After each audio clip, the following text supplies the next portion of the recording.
اللہ من الشیطان الرجیم بسم اللہ الرحمن الرحیم۔ میرے دوستو بزرگوں السلام علیکم ورحمۃ اللہ وبرکاتہ۔ اج دا موضوع استقبال رمضان۔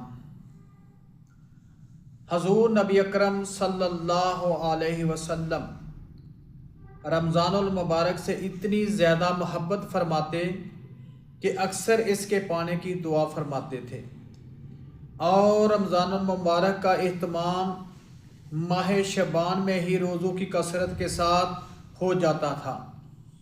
آپ صلی اللہ علیہ وآلہ وسلم بڑے شوق و محبت سے ماہ رمضان کا استقبال فرماتے۔ حدیث میں آتا ہے کہ حضور نبی اکرم صلی اللہ علیہ وآلہ وسلم اس مبارک مہینے کو خوش آمدید کہہ کر اس کا استقبال فرماتے، اور صحابہ کرام سے سوالیہ انداز میں 3 بات دریافت کرتے: کون ہمارا استقبال کر رہا ہے اور تم کس کا استقبال کر رہے ہو؟ اور کون ہمارا استقبال کر رہا ہے اور تم کس کا استقبال کر رہے ہو؟ حضرت عمر بن خطاب رضی اللہ عنہ نے عرض کیا: یا رسول اللہ صلی اللہ علیہ وسلم، کیا کوئی وحی اترنے والی ہے؟ فرمایا نہیں۔ عرض کیا: کسی دشمن سے جنگ ہونے والی ہے؟ حضور نبی اکرم صلی اللہ علیہ وآلہ وسلم نے فرمایا نہیں۔ عرض کیا: پھر کیا بات ہے؟ آپ صلی اللہ علیہ وسلم نے فرمایا: بے شک اللہ تعالیٰ ماہ رمضان کی پہلی رات ہی تمام اہل قبلہ کو بخش دیتا ہے۔ اسی طرح ایک اور موقع پر اللہ کے رسول صلی اللہ علیہ وسلم نے رمضان کی آمد پر اپنے اصحاب کو خطاب کرتے ہوئے فرمایا: تو ہمارے اوپر رمضان کا مہینہ سایہ فگن ہے، جو نہایت مبارک مہینہ ہے۔ اس کا روزہ اللہ تعالیٰ نے تم پر فرض کیا ہے۔ اس میں بہشت کے دروازے کھول دیے جاتے ہیں، جہنم کے دروازے بند کر دیے جاتے ہیں، اور سرکش شیاطین قید کر دیے جاتے ہیں۔ اس میں ایک رات ایسی ہے جو 1000 مہینوں سے افضل ہے۔ جو اس کے خیر سے محروم ہو گیا وہ واقعی محروم ہے۔ اور سنن ابن ماجہ کی ایک روایت میں اللہ کے رسول صلی اللہ علیہ وسلم فرماتے ہیں: جب رمضان کی پہلی رات ہوتی ہے تو سرکش جن اور شیاطین کو قید کر دیا جاتا ہے، جنت کے تمام دروازے کھول دیے جاتے ہیں کہ پھر کوئی دروازہ بند نہیں کیا جاتا، اور جہنم کے تمام دروازے بند کر دیے جاتے ہیں، اور پھر کسی دروازے کو کھولا نہیں جاتا۔ منادی کرنے والا کہتا ہے: اے خیر کے طالب، ذرا آگے بڑھ، اور اے شر کے پھیلانے والے، اب تو بس کر۔ اور اللہ تعالیٰ لوگوں کو جہنم سے آزاد کرتا ہے، اور یہ معاملہ ہر روز چلتا رہتا ہے۔ اور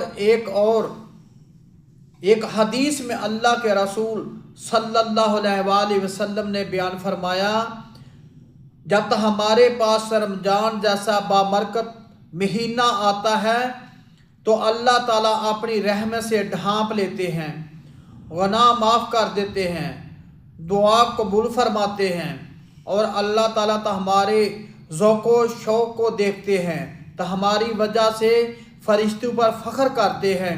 پس تم بھی اپنی طرف سے اللہ تعالیٰ کو بلائی دکھاؤ، بے شک وہ نہایت ہی بدبخت ہے جو اس مہینے میں اللہ کی رحمت سے محروم رہا۔